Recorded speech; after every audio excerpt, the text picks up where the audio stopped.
El Imperio Romano, el último superpoder del mundo antiguo. Sostenido por su poder militar y regido por sus emperadores, su centro neurológico era una ciudad, Roma. Con una población de 1 millón de habitantes, Roma era un lugar cosmopolita, futurista y poderoso. La ciudad estaba colmada de novedades arquitectónicas y de ingeniería, como sus acueductos y calzadas. O el Panteón, el domo más grande que se había construido hasta ese momento. La arquitectura de Roma era muy cosmopolita. El Foro era una plaza pública que contenía el primer centro comercial de la historia. Pero Roma también era decadente. Los baños termales del emperador Caracalla eran realmente un palacio dedicado al hedonismo más absoluto. Roma era un lugar muy excitante.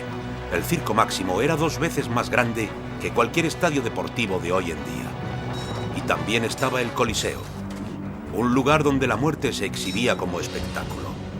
Qué terribles historias están ocultas dentro de sus oscuros pasillos. Las 7 maravillas de Roma sorprendieron al mundo por su innovación y audacia. ¿Cómo fueron los romanos capaces de lograr semejantes avances tecnológicos más de 2 milenios antes de nuestro tiempo?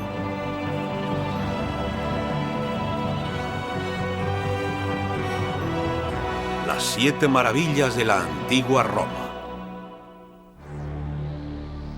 Los emperadores romanos podían ser crueles y despiadados, pero también llevaban una vida llena de peligros. Podían perder todo lo que habían construido en cuestión de segundos.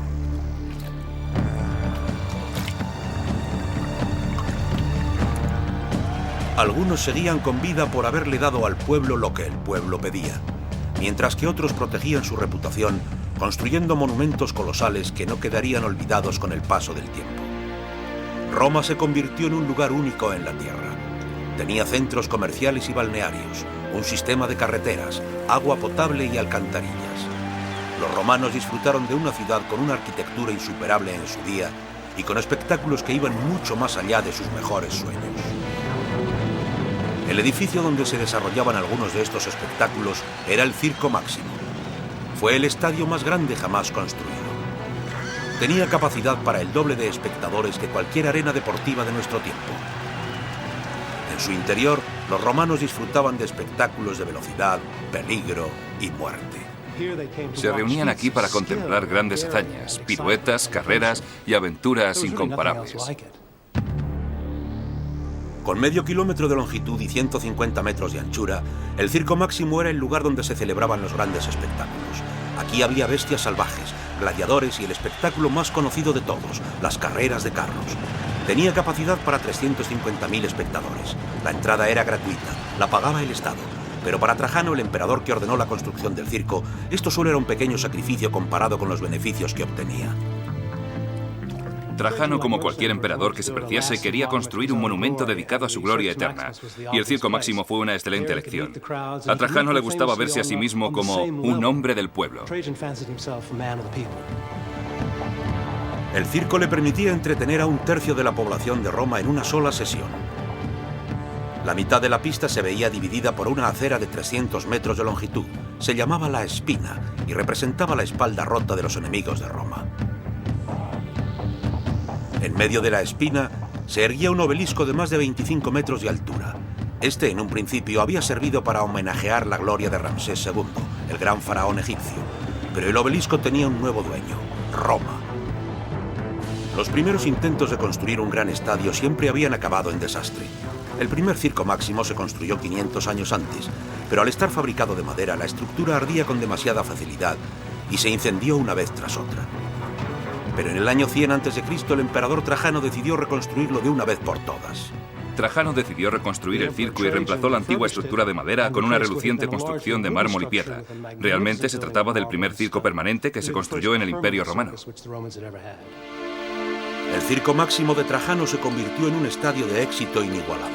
Su longevidad se debía a un nuevo descubrimiento en materia de construcción, el hormigón. Esta mezcla novedosa supondría un gran paso adelante en la arquitectura de la época. El hormigón fue una innovación desarrollada por los romanos. El hormigón tenía muchos beneficios para los romanos. En primer lugar, permitía una construcción mucho más rápida que otros materiales que se habían empleado anteriormente y, adicionalmente, haría posible la construcción de complejos cada vez más grandes y de mayor aforo. Cuando se construyó, la única parte del Circo Máximo que se construyó en madera fueron los pisos superiores. Los 3 primeros pisos, donde estaban situados los comercios, estaban construidos de hormigón y decorados con ladrillos y mármol. En conjunto, se trataba de una estructura ignífuga que permitiría una mayor flexibilidad de desarrollo y que, gracias a sus novedosas características, mantuvo el edificio en uso durante más de 500 años. Los romanos jamás habían visto nada igual. Hoy en día solo quedan sus restos, pero en su momento el Circo Máximo fue el edificio más concurrido de su tiempo. Cuando llegabas al Circo Máximo, entrabas dentro de la estructura a través de un arco que llevaba hasta una serie de pasillos.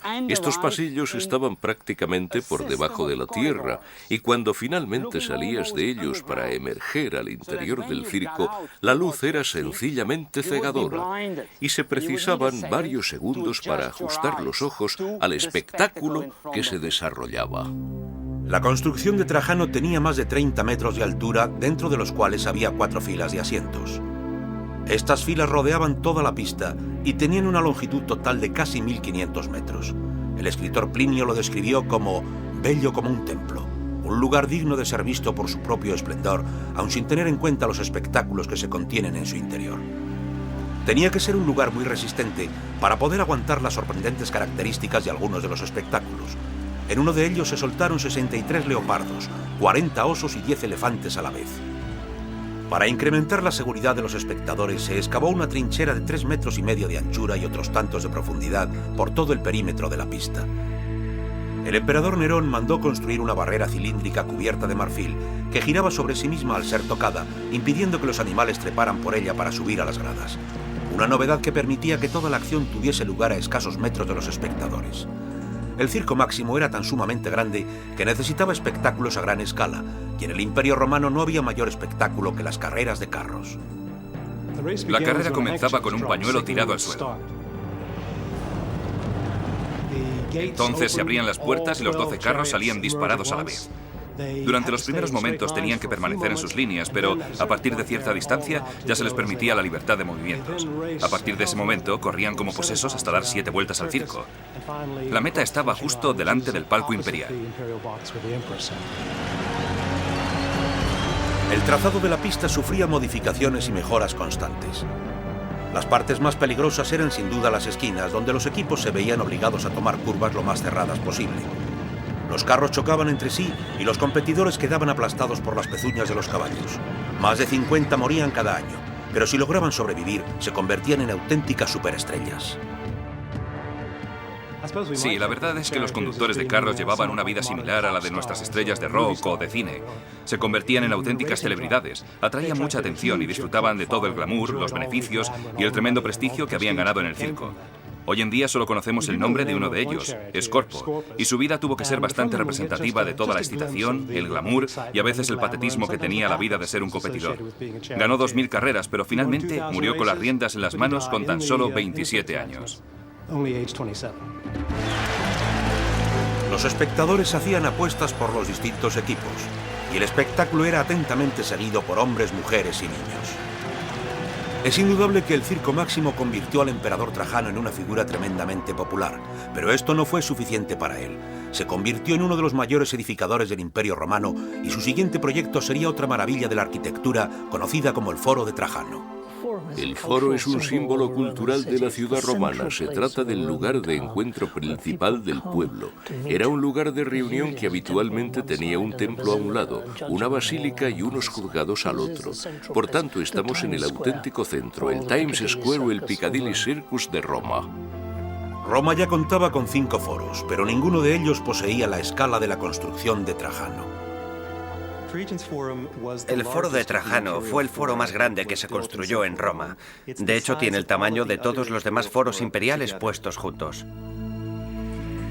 Trajano lo construyó no solo para que su nombre perdurase en el tiempo, sino también para convertirse en un auténtico romano. Trajano fue el primero de los emperadores nacidos fuera de Italia. Era de España, era muy buen soldado, y fue el segundo de los 5 buenos emperadores. Le eligieron por su habilidad nata más que por su linaje. Trajano se había hecho a sí mismo y pretendía seguir una dinámica similar con la expansión de su imperio. Previsiblemente, para cumplir las labores de arquitecto principal, eligió a otro extranjero, un griego con el nombre de Apolodoro, que había ayudado a Trajano en algunas de sus campañas militares. No sabemos demasiado sobre la carrera de Apolodoro. Nos pasa lo mismo con todos los demás arquitectos romanos. Era el arquitecto principal de Trajano, se encargaba de construir puentes y más tarde se le asignó el diseño del foro de Trajano. Las ganancias obtenidas en las campañas dacias permitieron que Apolodoro dejara volar su imaginación para convertir el foro de su emperador en todo un muestrario arquitectónico. La plaza tenía más de 200 metros de longitud y estaba rodeada de galerías y de estatuas de Trajano. El foro contenía un mercado, una biblioteca y varios tribunales. Los emperadores romanos tenían que ser gente como Bill Gates. La verdad es que estaban forrados, aunque claro está que algunos emperadores eran más ricos que otros. Todas estas riquezas solían proceder de las conquistas, ya que una parte del dinero siempre iba a parar directamente a las arcas del emperador. Las victorias militares de Trajano servían para financiar sus grandilocuentes construcciones y fueron descritas en una magnífica columna que dominaba el foro. Se trata de una serie de frisos que narran la historia de sus victorias. Es una descripción gráfica de las campañas romanas al cruzar el Danubio y conquistar Rumanía. Contienen ilustraciones fabulosas y coloridas de las matanzas que perpetraron los romanos para ganar su guerra. Y para el romano medio, entrar en el foro de Trajano era como entrar en otro mundo. El pobre romano que escapaba de su típica vivienda abarrotada y maloliente, de repente entraba en este lugar glorioso lleno de mármol donde podía contemplar los tejados de bronce del palacio. Para ellos era como entrar en otro mundo o estar en un plató de cine. Pero el foro de Trajano iba a ser mucho más que un sencillo lugar de reunión público. Para ganarse por completo la simpatía del pueblo, Trajano decidió crear el primer centro comercial de la historia, lo que con el tiempo pasaría a ser conocido como los mercados de Trajano. Niveló una colina de 42 metros de altura para construir una serie de terrazas anexas a su foro.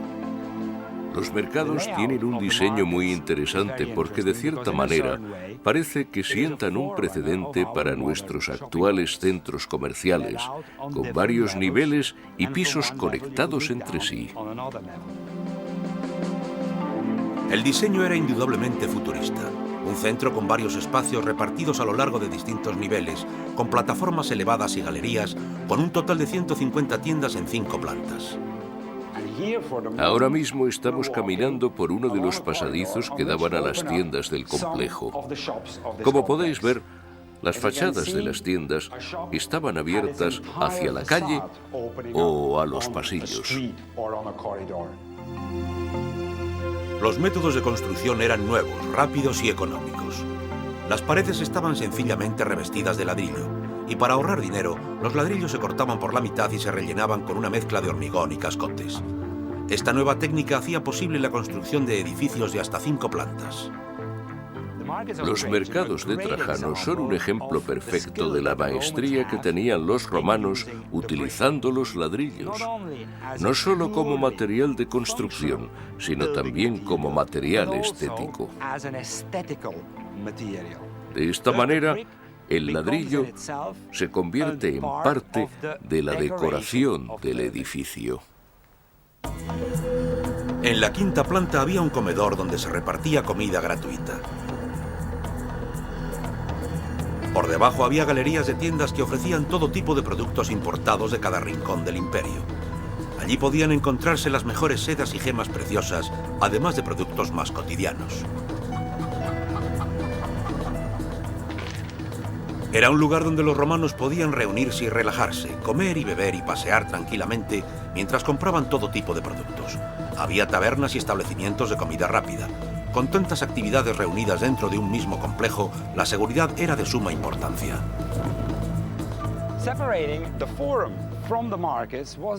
Entre el foro y el mercado estaba este enorme muro cortafuegos que protegía el foro de los incendios que habitualmente asediaban a los mercados. También cumplía la función de separar el mundo de la vida ordinaria de Roma, un mundo lleno de luchas y violencia, del mundo del emperador, un ambiente mucho más solemne y, cómo no, ceremonial.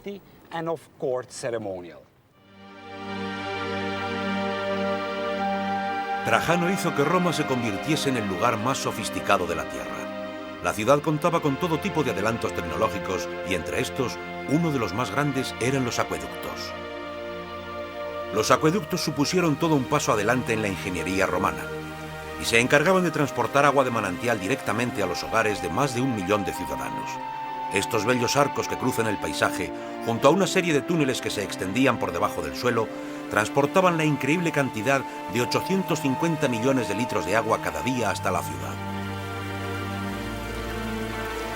Este increíble sistema de distribución de agua fue vital para el desarrollo de Roma y ha servido como un ejemplo a seguir para todas las ciudades modernas. Roma, igual que ahora, era una ciudad insoportablemente calurosa y por eso una de las mayores preocupaciones de los emperadores y sus jefes de construcción era el suministro y disponibilidad de agua fresca. Por eso había fuentes en prácticamente todas las esquinas, igual que ahora, y también habría agua en los patios de las casas más adineradas. Algunos científicos romanos, como Vitruvio, habían realizado investigaciones exhaustivas sobre las características del agua. La hacían hervir para analizar los residuos que dejaba tras de sí. Estudiaban los efectos contaminantes de varios tipos de superficie y las plantas que se sentían atraídas por el agua.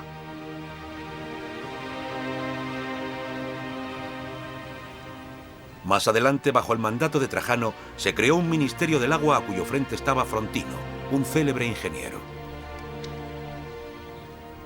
Frontino era un hombre extraordinariamente meticuloso. Trajano le nombró ingeniero jefe de aguas. Escribió un libro sobre su trabajo que aún conservamos hoy en día, y en él describe ciertos detalles sobre el funcionamiento de los acueductos. Los romanos ya eran conscientes de que la mejor agua no provenía del Tíber, sino de los manantiales naturales que había en las afueras de Roma.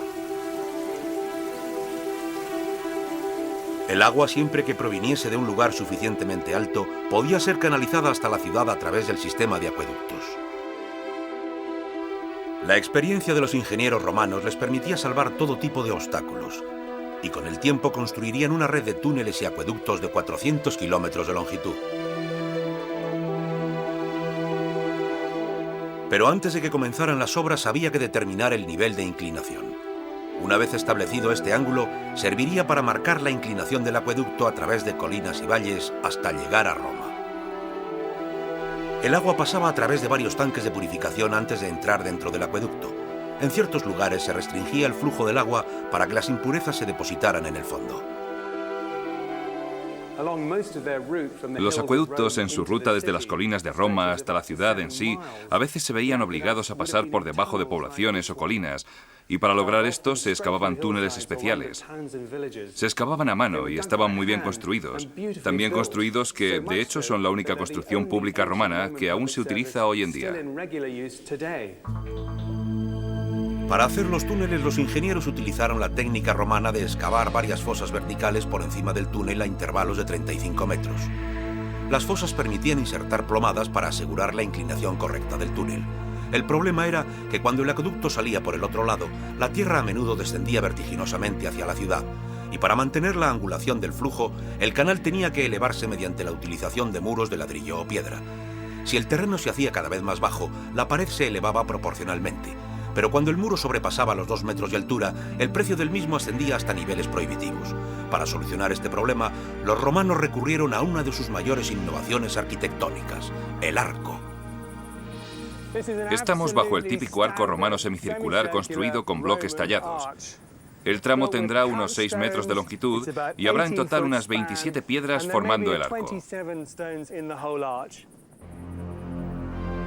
Los ingenieros romanos utilizaban andamios de madera como ayuda para construir los arcos.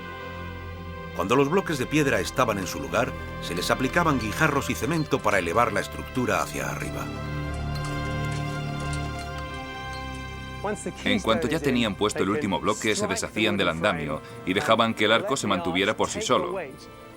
Todo el peso se distribuía hacia el suelo a través de los laterales. Y una vez hecho esto, ya seguían con el resto del acueducto. Gracias a los acueductos podían cruzar valles. Pero como los arcos no eran totalmente fiables, los ingenieros romanos idearon varias técnicas para aumentar la estabilidad de los mismos. Las bases de los acueductos que cruzaban por encima de un río estaban especialmente perfiladas para deflexionar el flujo de la corriente. Pero cuando los arcos se volvían demasiado altos, había que tomar precauciones especiales para que no se desestabilizaran, y la solución de los romanos fue sorprendentemente simple: limitar su altura a tan solo 25 metros. Pero a veces los acueductos tenían que sobrepasar esta altura para mantener el ángulo correcto de inclinación, y en estos casos se construía un segundo nivel de arcos por encima del primero. Existen acueductos con hasta 3 filas de arcos y 60 metros de altura. El cemento sería de capital importancia en la construcción de los acueductos, ya que los ingenieros romanos descubrieron que servía para impermeabilizar la parte inferior de los canales. Se trataba de un cemento especial fabricado con posmala, un tipo de ceniza volcánica que, al ser mezclada con piedra caliza, se convertía en un mortero especial capaz de solidificar bajo el agua. Este es el canal del acueducto que traía el agua a la antigua Roma. Era muy ancho y creemos que transportaba hasta 150 millones de litros de agua hasta la ciudad. Estaba totalmente impermeabilizado gracias a su revestimiento de piedra caliza y arcilla. Pero ¿por qué tanta complicación cuando se podría haber hecho lo mismo con un sistema de tuberías? Es cierto, los romanos podrían haber utilizado tuberías, pero claro, esto hubiese traído sus propios problemas, especialmente a lo que a la presión de las tuberías se refiere. Por eso prefirieron tener el agua aquí arriba, en un acueducto o en un canal en vez de tuberías, ya que así podrían distribuirlas fácil y rápidamente con un método de construcción. Todo esto iba cubierto para que el agua no se evaporara con el calor ni se ensuciara por el camino.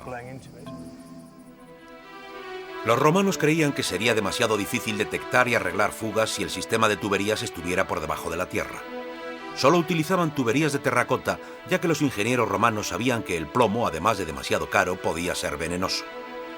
También sabían que las tuberías creaban depósitos que, una vez acumulados, podrían crear puntos de presión. La mayor ventaja con la que contaba el acueducto es que era muy fácil de inspeccionar y de mantener. Los acueductos podían cruzar planicies fácilmente, pero los valles más profundos y las quebradas planteaban un grave problema. Para poder atravesarlas, los ingenieros romanos construían una cisterna en cada lado. Después, cuando vertían el agua por una tubería, el propio peso de esta la empujaba hasta el otro lado. Era una forma muy ingeniosa de burlar la gravedad. Esto sería la tubería que iba desde el acueducto hasta el valle y después hacia arriba hasta un tanque que había en el otro extremo. A través de este, el agua volvía al acueducto. El agua, al llegar a Roma, llenaba 3 embalses. El primero distribuía agua al sector público. El segundo la llevaba hasta los baños, mientras que el tercero contenía agua destinada a hogares privados que pagaban una tasa especial para disfrutar este servicio. Los fondos obtenidos del sector privado ayudaban a mantener el sistema público, que era el prioritario. El pueblo siempre tenía abundancia, porque como todo emperador sabía, tener al pueblo feliz era esencial. Sus vidas dependían de ello. Trajano le había regalado a Roma su primer estadio permanente, un foro, un centro comercial y un suministro de agua regulado. 100 años más tarde, Roma estaba bajo el control del emperador Caracalla, quien le entregaría a los romanos el edificio público más ambicioso de su época. Se trataba, de hecho, de todo un palacio para el pueblo. Era el balneario más lujoso y sofisticado construido hasta entonces y estaba abierto a todo el mundo. ¿Qué motivos tenía el malévolo Caracalla para ser tan generoso? Estaban muy preocupados por su reputación eterna, y todos querían construir algo que el pueblo recordara, como los baños de Caracalla. Pero tras la belleza superficial de las termas de Caracalla, yacía una realidad escabrosa. El nombre completo de Caracalla era Emperador Marco Aurelio Severo Antonio Pío Félix Augusto, pero conocido popularmente como Caracalla. Caracalla, igual que Calígula y Nerón, fue uno de los regentes más crueles que vio el Imperio Romano. Caracalla fue de los peores tiranos que tuvo que aguantar el Imperio Romano. Se cuenta que asesinó a su propio hermano delante de su madre. Después hizo que borraran su nombre, el nombre de su hermano, de todos los monumentos que había en Roma, además de la imagen de su esposa y su padrastro. Y su reputación iba mucho más allá de las fronteras de Roma. En Alejandría, por ejemplo, provocó un auténtico baño de sangre solamente porque alguien le había criticado en público. Caracalla era tan sumamente detestado que decidió construir un monumento público para redimir su patética imagen. ¿Pero qué le condujo a edificar un balneario gigante? Caracalla fue un emperador terrible, un auténtico psicópata, no cabe duda, que curiosamente decidió construir unos baños públicos para limpiar su nombre. ¿A qué vino todo esto? Una interpretación posible es que estaba tan obsesionado con su reputación que quería limpiar y purificar sus manos manchadas de sangre. Puede que se tratara de una manera de expresar su culpabilidad. Roma ya contaba con casi 1000 baños públicos, pero los de Caracalla eclipsaron a todos. Cubrían un espacio total de más de 11.000 metros cuadrados. La sala principal era más grande que la Basílica de San Pedro. El agua se obtenía directamente desde el depósito de Aqua Marcia. La crueldad de Caracalla no tenía límites. Obligó a sus trabajadores a trabajar día y noche independientemente de las condiciones temporales. Las obras comenzaron en el año 212 después de Cristo y se completaron en tiempo récord. Caracalla empleó los servicios de 16.000 obreros. Más de 100.000 andamios permitieron que 4.500 albañiles y 1.800 decoradores cumplieran su trabajo. Caracalla quería acabar los baños lo más rápido posible y presionó muchísimo a sus arquitectos ingenieros, por lo que estos estuvieron acabados en tan solo 4 años. Pero los contables de Caracalla estaban preocupados. El coste creciente de la construcción de las termas empezó a superar a los demás gastos imperiales.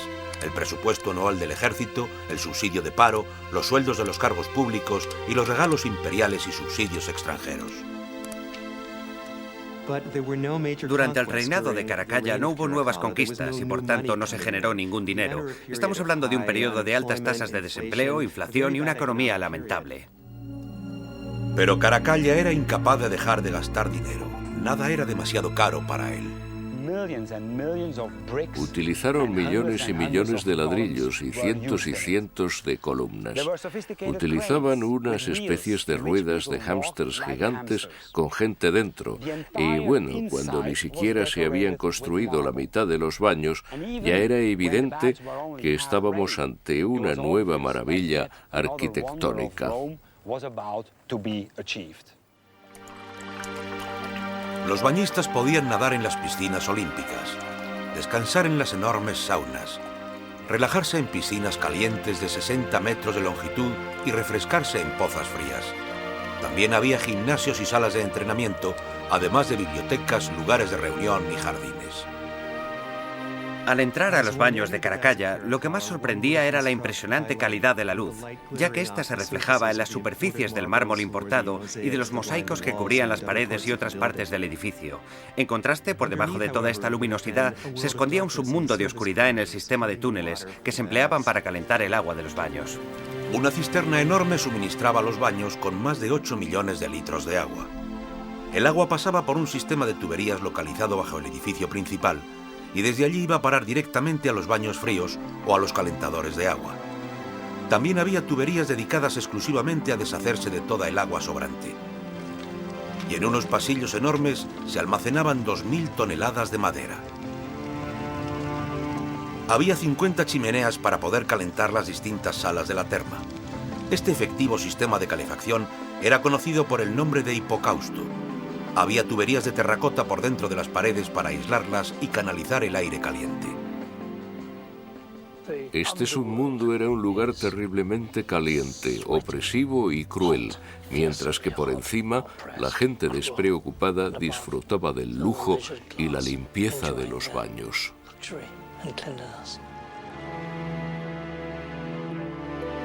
Los baños podían albergar hasta 2.000 personas al mismo tiempo. Podías pasar el día entero en las termas, ya que había muchas actividades distintas. Había una especie de baño turco, una sala de agua fría, otra de agua caliente, una piscina. Podías ir al masajista, cortarte el pelo, te podían hacer la pedicura y la manicura. También podías tener conversaciones importantes. Nunca se sabía con quién te podías encontrar y no cabe duda de que también había bebida y comida a la venta. El baño principal, el caldarium, era el lugar más caliente de las termas. Tenía un techo en forma de domo para facilitar el paso de la luz y el calor. Los baños fueron tan populares como longevos, dos cualidades que no podían ser aplicadas a Caracalla. El 8 de abril del año 217, un solo año después del final de las obras, Caracalla fue asesinado a manos de su propio guardaespaldas.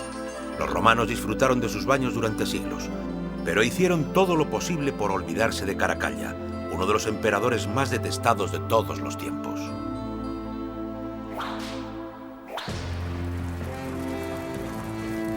A pesar del ocasional gobernante tiránico y toda la agitación y las revoluciones que sufrió en su seno, Roma se convirtió en el centro neurálgico de un imperio sin precedentes.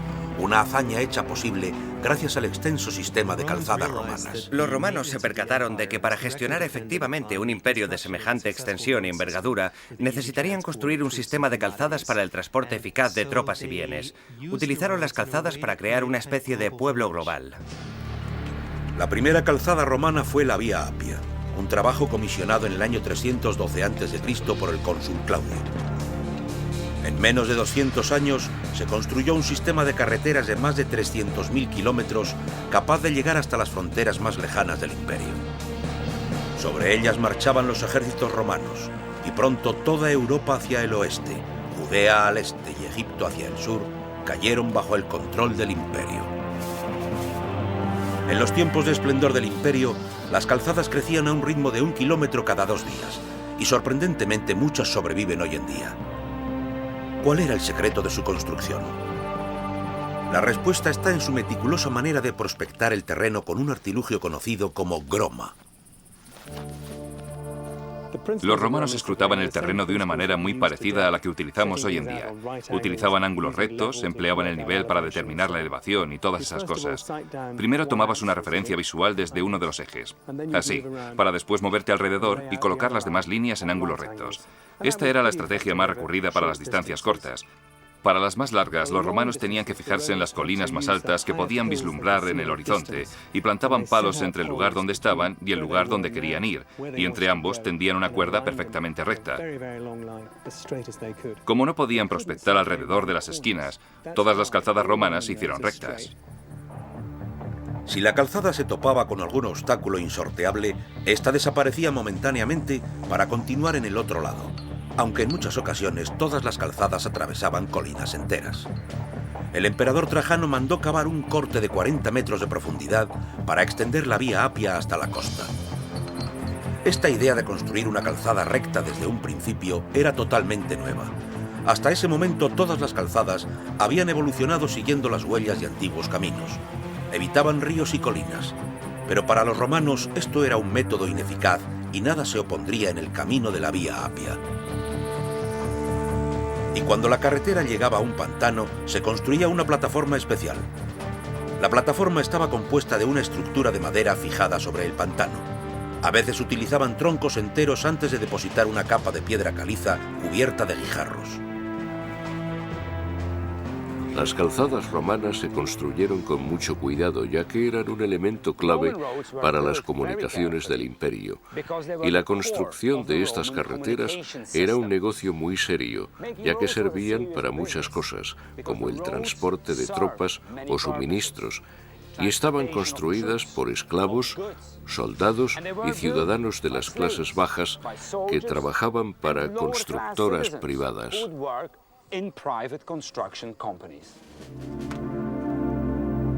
Las calzadas romanas han demostrado ser tremendamente duraderas. Todas se construyeron siguiendo el mismo sistema. Primero se cavaba una trinchera ancha que seguidamente se rellenaba con arena y cantos rodados para formar una base sólida. Después se vertía una capa de gravilla y piedra dura, y esta capa se veía mezclada con mortero y arcilla antes de ser compactada. El último paso era la disposición de una capa de piedras asfaltadas, normalmente basalto, que formaba la capa superior y permitía que toda el agua cayera hacia los lados. Cada 1000 pasos o milla romana quedaba marcado por un hito cilíndrico grabado con el nombre del emperador vigente y la distancia hasta la siguiente ciudad. Había campamentos instalados cada 10 millas. Durante el reinado de Augusto, cuando llegaron a Roma las noticias de la invasión germánica de la Galia, el emperador mandó varias legiones para defender sus territorios. Viajando en un tiempo récord de 30 kilómetros cada 5 horas, el ejército llegó a tiempo para solventar el conflicto. Las calzadas romanas eran un símbolo del poder del imperio. Corrían rectas como una flecha a través de los campos y, en esencia, parecían gritarles a los pueblos conquistados: ahora formáis parte de Roma, sois propiedad romana, pertenecéis al imperio. Y mientras las calzadas ayudaban a mantener unido el imperio, la arquitectura romana era el símbolo viviente de la influencia que éste ejercía sobre el resto del mundo. La obra más visionaria de la construcción romana sigue siendo todo un punto de referencia dentro de la arquitectura mundial. El Panteón, un templo dedicado a todos los dioses, se construyó bajo órdenes del emperador Adriano en el año 125 después de Cristo. El Panteón es la construcción romana que mejor ha sobrevivido y está considerado entre los mayores logros arquitectónicos de la historia. Su rasgo más característico es el ojo, una abertura redonda de 10 metros de anchura abierta al cielo. Su bóveda, con sus 47 metros de longitud, supuso todo un atrevimiento para la época, ya que se trataba del mayor domo construido hasta entonces sin ningún refuerzo de hormigón. Nos gustaría saber más sobre la función que cumplía el Panteón. La palabra Panteón simplemente significa templo a todos los dioses. Sabemos que era el lugar donde Adriano tenía su corte. Nos imaginamos que en su interior habría estatuas de todos los dioses del Olimpo, pero aún no sabemos con certeza para qué servía exactamente. El Panteón se convirtió en una obsesión para el emperador Adriano. Estaba tan fascinado por la arquitectura que era capaz de trazar sus propios planos y heliografías. Su villa privada se construyó siguiendo esquemas egipcios. Todos los emperadores sentían pasión por la arquitectura, pero la diferencia entre estos y Adriano es que Adriano, a su manera, también era arquitecto y, según algunas fuentes, diseñó personalmente algunas de las construcciones de su residencia privada. Se desconoce el nombre del arquitecto que diseñó el Panteón. Algunos historiadores creen que se trata de Apolodoro, pero nadie es capaz de demostrar con certeza la autoría de la construcción. La fachada del Panteón estaba diseñada para mostrar el poder que Roma ejercía sobre el resto del mundo. El pórtico griego se apoyaba sobre 16 exquisitas columnas. Las columnas estaban construidas de granito egipcio, traído desde miles de kilómetros de distancia en Asuán, Egipto. Las vigas transversales que tienen por encima estaban en un principio revestidas de bronce. Desde aquí, 2 enormes puertas de bronce de 21 metros de altura se abrían para dar paso a una enorme zona circular, la mitad de grande que un campo de fútbol. El interior del Panteón es un lugar fantástico. La bóveda es sencillamente impresionante. Es el doble de grande que cualquier otra que la precediera. Estamos hablando de 44 metros de longitud. Es un lugar dotado de una tremenda cualidad espacial. El Panteón es uno de los edificios más famosos del mundo. Es uno de los mejor conservados, pero aún así sigue siendo de lo más enigmático. Seguimos sin saber cómo se llamaba originalmente y tampoco sabemos para qué se utilizaba. El Panteón fusionaba estilos clásicos y modernos. No tenía ningún tipo de precedente arquitectónico. El espacio interior carecía de apoyos, algo jamás visto hasta entonces en el diseño de un templo. Y su domo es la culminación del arte de la ingeniería romana. El Panteón no fue el primer domo de la arquitectura romana. Ya se habían visto en las termas, por ejemplo. Pero el Panteón cubría un espacio mucho mayor que el de cualquier otra estructura antigua. Una hazaña que no sería superada hasta la llegada del Renacimiento. La construcción del domo del Panteón fue el mayor reto técnico que emprendieron los romanos. Era el doble de grande que cualquier otro domo, y el mayor problema a la hora de construir cualquier domo es prevenir que éste se colapse bajo su propio peso. Son estructuras que siempre empujan hacia abajo y tienden a caerse por la parte del medio. Los romanos resolvieron esto de dos maneras. En primer lugar, construyeron un domo tremendamente grueso, y adicionalmente, para impedir que éste se desplazara hacia afuera y hacia abajo, lo construyeron apoyados sobre una serie de contrafuertes adosados a un anillo sólido, dispuesto alrededor de la base del propio domo. Una solución sencillamente brillante. El arquitecto sabía que solo se necesitarían 8 pilares para aguantar el peso de la enorme semiesfera. Estos tendrían que ser especialmente fuertes y se construyeron con un grosor de 6,5 metros. Pero para reducir su peso total estaban ahuecados en su interior. El domo en sí es una estructura de lo más futurista.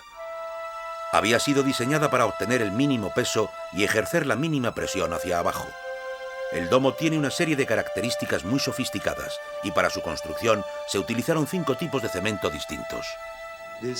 El secreto del hormigón romano era una sustancia conocida como polchalana, una especie de ceniza volcánica que, al solidificarse, se quedaba tan dura como la piedra. Fue un material revolucionario. Estos avances permitían que el aspecto estético del edificio no estuviera dictado por la solidez estructural del mismo, cuando, anteriormente, siempre había ocurrido lo contrario. El domo fue construido con exquisitas proporciones, ya que medía exactamente la mitad que el resto del edificio. Los constructores utilizaron hormigón duro y bloques de toba para el primer nivel. El siguiente estaba construido con ladrillos de toba más ligeros que los del primer nivel. El primer anillo del domo estaba construido con hormigón, pero según se iba elevando, el grosor del hormigón se volvía más fino y se le añadían aún más bloques de toba. La parte superior era la más ligera y estaba construida con piedra pómez. Sin estas reducciones de peso, las tensiones internas del domo se hubieran visto aumentadas hasta un 80%. Oculto dentro de las paredes había un complejo sistema de arcos diseñados para reducir el peso y dirigir la presión hacia abajo, hacia los pilares de apoyo. Y para reducir aún más el peso del domo, el arquitecto cortó grandes paneles del mismo. Esta última adición, además de servir un propósito estructural, también cumplía una función estética. Estas perforaciones del domo estaban doradas y todo esto tendría el aspecto de una gran bóveda de oro. El domo se construyó utilizando un esqueleto independiente de madera. Este esqueleto determinó la forma de las perforaciones y los moldes. Y por encima de todo estaba el ojo. Una apertura circular de 10 metros de diámetro que abría una ventana a los cielos. Se trataba de una adición muy ingeniosa, ya que ayudaba a restar presión en la parte más frágil del diseño, y ha sido clave para la supervivencia de la construcción. El nombre del arquitecto responsable del revolucionario diseño del Panteón aún sigue siendo un misterio. No sabemos si fue Apolodoro o el propio emperador. El historiador Casio Dio cuenta una historia sobre Apolodoro y Adriano. En esta historia, Adriano le mostraba algunos de sus diseños a Apolodoro, quien los criticó despiadadamente y, según Dio, Adriano ordenó que lo ejecutaran.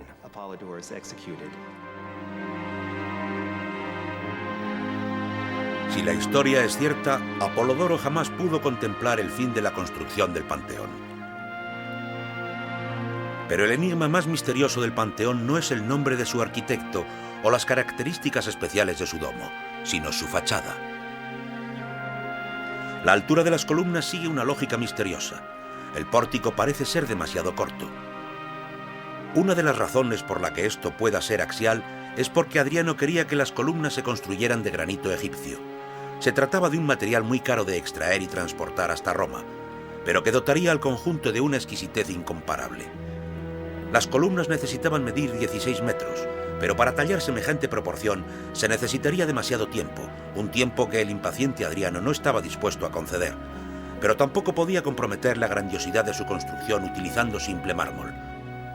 Finalmente, parece ser que Adriano rompió las leyes de la proporción para instalar columnas de granito de 14 metros de altura. Puede que el diseño de su fachada sea un enigma para nosotros, pero el Panteón sigue siendo un referente inamovible dentro de la historia de la arquitectura. La última de las 7 maravillas de Roma es probablemente el edificio más infame de la historia, el Coliseo. Sus bellos muros escondían terribles escenas de combate, sangre y muerte. Era el anfiteatro romano más grande y más famoso de todos los tiempos. Con 16 pisos de altura, el Coliseo era capaz de albergar hasta 80.000 espectadores. Era un escenario inigualado y también una catedral de la muerte. Los primeros planes para la construcción del Coliseo se esbozaron poco después de la muerte de Nerón. El reinado de terror de este último había dejado la moral pública tan maltrecha que Vespasiano se vio obligado a construir algo excepcional para ganarse la confianza del pueblo. Vespasiano era una especie de anomalía entre los emperadores romanos. Era una persona sobria, trabajadora y honesta, cualidades por las que le apreciaban los romanos. En el año 70 después de Cristo, los ingenieros de Vespasiano drenaron el lago privado de Nerón para asentar las fundaciones del mayor anfiteatro de Roma. El diseño ovalado contaba con un escenario central y terrazas altas concebidas para la óptima visualización de los juegos. Por dentro había todo un laberinto de túneles abovedados. El Coliseo contaba con 76 entradas para que las multitudes acudieran en masa a presenciar los espectáculos. La estructura del edificio se apoyaba sobre una serie de pilares entreconectados por arcos y cámaras. Las cámaras hacen que el techo, como este que tengo encima de mí, tuviera una forma abovedada. Este está compuesto de hormigón romano, emplazado sobre un esqueleto de madera. Y los arcos, como este, estaban fabricados con bloques de piedra. Los arcos y las bóvedas en conjunto forman un espacio público en el que las personas pueden entremezclarse y socializar. Y los arcos dotan al Coliseo de una apariencia exterior tremendamente distinta. Los 3 primeros pisos tenían arcos en el exterior, mientras el cuarto y el quinto, muros sólidos de hormigón rematados con ladrillo. La fachada de 50 metros se levantó muy rápidamente gracias a las técnicas de construcción empleadas. Todas las piedras fueron fijadas en su lugar gracias a la ayuda de más de 300 toneladas de abrazaderas de hierro. Los tamaños homogeneizados de ladrillo y las nuevas mezclas de hormigón optimizaron la eficacia de la construcción hasta niveles previamente inimaginables. Vespasiano no podía permitirse perder más tiempo. Tenía prisa por ganarse la simpatía del pueblo antes de que la vejez pudiera con él. El Coliseo era su gran esperanza. Ya que era emperador, se quedaría con los mejores asientos. A su lado se pondrían los senadores, en la fila de arriba los nobles, por encima de estos los soldados y los ciudadanos, y por encima de ellos los esclavos. Y los peores sitios de todos, en la parte más alta del Coliseo, eran para las mujeres. El Coliseo era como un microcosmos en la sociedad romana, y al contemplarlo recibías una impresión gráfica de cómo era la sociedad y jerarquía romana. En la parte de arriba había un gigantesco toldo que protegía a los espectadores del sol, con más de 1000 marineros trabajando en conjunto para el mantenimiento de sus velas. Lo más sorprendente de todo es que este gran edificio, probablemente el mayor proyecto de construcción y sin duda alguna el más complejo de la antigüedad, fue construido en menos de 5 años. Pero a pesar de la velocidad con la que fue construido, Vespasiano no viviría lo suficiente para ver el Coliseo acabado. Murió antes de que se completara su sueño. Su hijo, Tito, inauguraría oficialmente el escenario más sangriento de la tierra. Durante 100 días seguidos deleitó al público romano con matanzas de bestias, ejecuciones de hombres, mujeres y niños y luchas de gladiadores.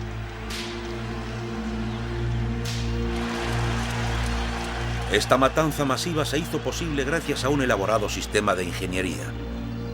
Oculto por debajo del Coliseo, existía un laberinto de túneles que servían para transportar la escenografía y deshacerse de los cuerpos caídos. Había 32 jaulas para animales, colmadas de leones, tigres, elefantes y cocodrilos. Pero con solo girar un mecanismo, las puertas de las jaulas podían abrirse en un instante y las bestias corrían dominadas por el pánico y la confusión hacia el exterior. Se podían llegar a sacrificar más de 5000 animales al día. De hecho, esta matanza indiscriminada redujo algunas especies a la extinción. Era una matanza a gran escala y para que funcionase tenía que seguir un orden muy preciso. Se cuenta que el emperador Claudio tiró a sus escenógrafos y a los técnicos a los leones porque se había producido un fallo en la maquinaria que había arruinado un espectáculo. Las ejecuciones eran especialmente populares. Allí se torturaba hasta la muerte a cristianos, judíos, criminales y esclavos con el fin de proporcionar un gran espectáculo. La verdad es que su tolerancia para ver a humanos y animales sufriendo, sin sentir ninguna necesidad de protestar por ello, era muy distinta a la nuestra. Sabemos que, por ejemplo, obligaban a mujeres a copular con toros o burros antes de finalmente matarlas. Pero el mayor espectáculo siempre eran las luchas de gladiadores. Muchos de ellos eran prisioneros de guerra, provenientes de tribus conquistadas como los samnitas, los tracios y los galos. Poco después de la inauguración del Coliseo, en sus proximidades se abrieron las puertas de una escuela de gladiadores.